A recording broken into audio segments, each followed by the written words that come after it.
All right, so an 8-month review of the Anycubic Kobra Go. Before I get started, I just wanted to let you know that I'm not affiliated with Anycubic in any way, shape, or form. Nobody's paying me to do this.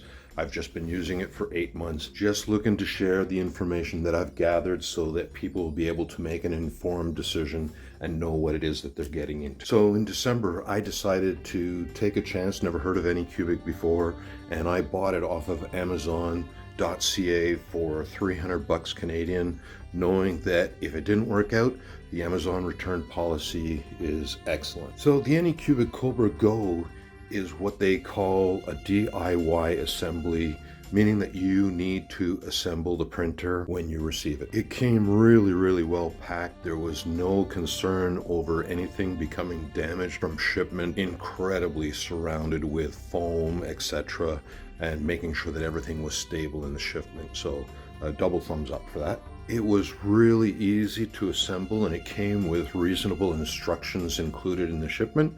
They also have a video on their YouTube channel where they walk you through how to assemble the printer. That was easy to follow. The setup was a little bit more challenging than I expected to get it to print well. Initially, it printed the owl perfectly, but all the parts that I designed and was printing, I was having issues. And so I worked through those issues. And if you check out my channel, you'll find that I've created 21 videos on this printer in order to try to assist other users to be able to dial in the printer quicker. It's a very robust machine. It is solid, the components assembled well, the structure is rigid, so zero complaints or issues with that. So now I'm going to go through and I'm going to get down into the nitty-gritty of this thing, and I'm basically going to walk you through what I like and what I don't like. And I'm going to start at the very top from the reel, and I'm going to work my way down all the way through to the control panel. So stick around. So the filament reel holder, it works well. The bracket is solid.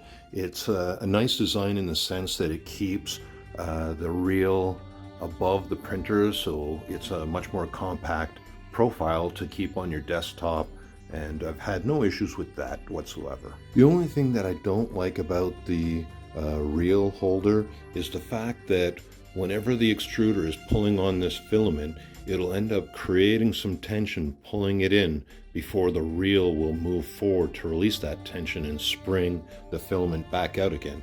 It's not a huge deal. I don't know that there's actually any impact whatsoever on the prints. So the filament coming off the reel, going through a small guide tube to the filament extruder. No issue whatsoever with the stepper motor. It seems like it's a quality component. There is, looks like an aluminum spur gear that is inside of the extruder. This little guide tube is basically keeping the filament from rubbing on the Z-rod axis. So that's a nice little touch. Makes it really easy to load the filament. Once you get the hang of it and you trim the end of the filament according to their instructions, you'll be able to guide it into the extruder very easily. I put a little indicator on the top of mine so that I was able to see the difference in the retraction settings as I was making those changes. The stepper motor seems to be a good quality. I haven't had any issues or stepper faults out of the extruder stepper here. I really like the fact that they tagged all of their wires, made it really easy to assemble it, and I mean the connectors are just fine to pop them in. Here's a nice little item on the extruder. They put a push-pull fitting for the Bowden tube with a little clip to lock that push-pull fitting. The nice thing about that is it won't allow that Bowden tube to move back and forth during retraction, which can be problematic during your prints. So moving to the print head, the hot end itself, I've had no issues with it. I've not had a single nozzle clog on this unit yet. I have changed from the original brass hot end to a stainless steel hot end, so I've had this cover off a few times. The one thing that I don't like about this cover is that the fan on the side here is attached to this cover, so when you take it off you need to be careful not to damage the wires. So the Z-axis rod here, really nice and smooth. It drives the Z-axis up and down very, very smoothly. As you can see, I added an indicator on the top because I wanted to see that the bed leveling was working correctly, and it's a lot easier to see that with this large diameter here than looking at the Z-rod itself or looking down at the coupling. Assembling this backlash nut I found it just a little bit tricky, and I had to look at the instructions twice in order to make sure that I had it assembled correctly, but I did get it together the first time right, so just something to look out for. So initially I wasn't sure how I felt about these rollers being the guiding mechanism to keep the print head stable, but honestly, once it's dialed in, it works very, very well. It holds the print head snug and secure, so it's not flopping around while you're trying to do your prints. The one thing that I would say I don't like is that Anycubic, I think you could have done a better job on providing some details on how to be able to adjust the eccentric nut on this roller here so that it'll actually hold that rail snug while not putting so much pressure on it that you damage the wheels. But one of the videos that I've created, you can reference that in order to be able to get this set up well. So I would say that's a double thumbs up on the rollers, even though initially I was a little concerned about it, but it works well. So the main feature that attracted me to this printer was the automatic bed leveling. I was very, very curious to see how well that would work in comparison to doing a manual adjustment on the print bed. My other printer, you have to manually adjust the print bed. There's no automatic leveling, and so you're using a feeler gauge basically to set the gap between the print head and the build plate. So the feature of the automatic bed leveling, it works well, but if there's too much distortion in this bed, it will have an effect on your larger prints.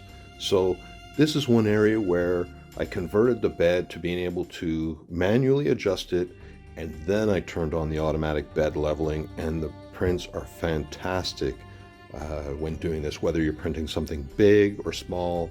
My instincts say it has something to do with the points that it takes the measurements on the bed, that it's performing some type of calculation to deal with if this is in a valley and this is in a peak. It can't necessarily follow that curvature perfectly. So once I converted it to the manual bed leveling and turned on the automatic bed leveling so that the print head follows the bed, this thing prints fantastic. I love the heated bed feature as well. I love the magnetic build plate, being able to release your prints really, really easily. So you have belt tensioners on the X and the Y axis on the end here. I've added some labels in order to be able to dial it in and to make sure that I got it right. So that's really, really handy to be able to adjust the tension. I have videos on how to do that. Works well. On the bed, the movement of the bed, it is a little bit creaky for some reason, but the prints come out fantastic. Maybe I'll end up with a component failing eventually due to the creaks that come out of it. I'm fully prepared to deal with that.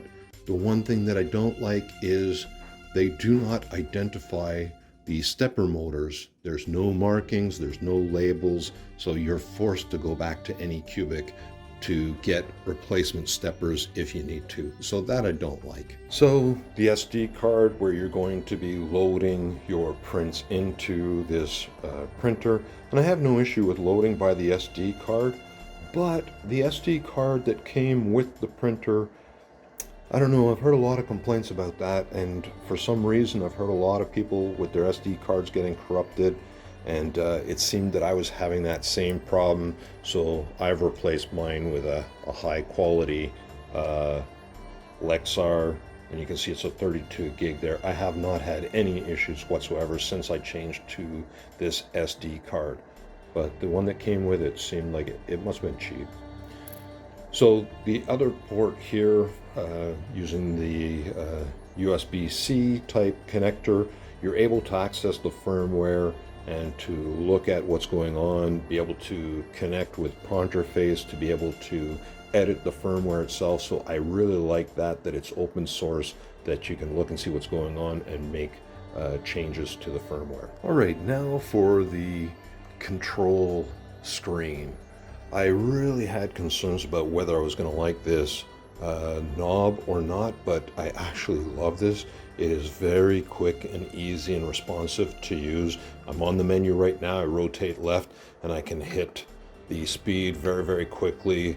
The navigation on it using this dial, I honestly like it better than the touchscreen that I've got on my other printer. So the other beautiful thing about this one is that you can make changes on the fly. So for instance, some of my filaments, I occasionally forget to change the temperature for the nozzle for the specific filament when I'm slicing in Cura, whereas here it's fantastic. I can go in and I can change right on the fly. So I love that feature, and I'm sure there's a lot of other printers that have that too, but it's the nozzle, the bed, the fan speed, the Z offset, being able to dial in. My other printer, you cannot dial in the Z offset live. You have to make that change in Cura, and I'm telling you, it's a nuisance playing with the bed leveling and playing with the Z offset in Cura. So I love that functionality here. And what I played with recently was with speeding the printer up. Not a huge fan of playing around like crazy inside of Cura trying to dial in a speed and testing it, versus here I can dial it in live. I can look at the print and I can say, it's going well. I'm going to dial it up to 150%. Oh, it's still going well. Oh, dial it up to 200. Most of the time now I'm dialing it up to 300%. It's working that well. So the easy access to the menu and the various settings in there, going to the print screen to decide what it is that you want to print, the ability to move the axis, run the bed leveling, prepare your filament. Just an FYI, I typically never use the load filament. I'm always using the unload, because I will allow it to heat up to 200 degrees before it actually starts retracting the filament, and I will push it forward and I'll pull it back very quickly. I'll turn it off and I'll reload the filament immediately. Big time saver doing that. And configuration, I never go there. The language, well, I dealing with it in English, but I really, really like this control. I wonder if I would like a touchscreen from Anycubic printer that has a touchscreen. I wonder if I would like it as much as this. This is just so fast and easy, I find, so double thumbs up for that. So in conclusion, I really, really like this printer. I would give it a double thumbs up. It came with some challenges that honestly I really enjoyed. Maybe it's not necessarily for everyone, but if you do own a printer already and you've got some experience, this can be a fantastic printer, especially given the fact that right now it's on special on the Anycubic website at $119 US. I mean, that's fantastic. I could have gotten two for the price that I paid for one. The one thing that I really, really liked was the fact that I had the Amazon return policy behind me if I had bought something that was a dud. I have not had any component issues whatsoever. Like I said, setup issues was mostly the challenge. If you decide to proceed and buy this printer, I highly, highly recommend that you follow the tips that I created on videos and follow the order that I created them in. And this will help you to get the printer set up quicker and faster for your own prints and designs. And so that video is linked right here. Thanks so much for watching. I hope that you enjoyed it. And if you have any comments, please leave them below. If you have any requests you'd like to see a video on something, please let me know. I'll be glad to help out if I can.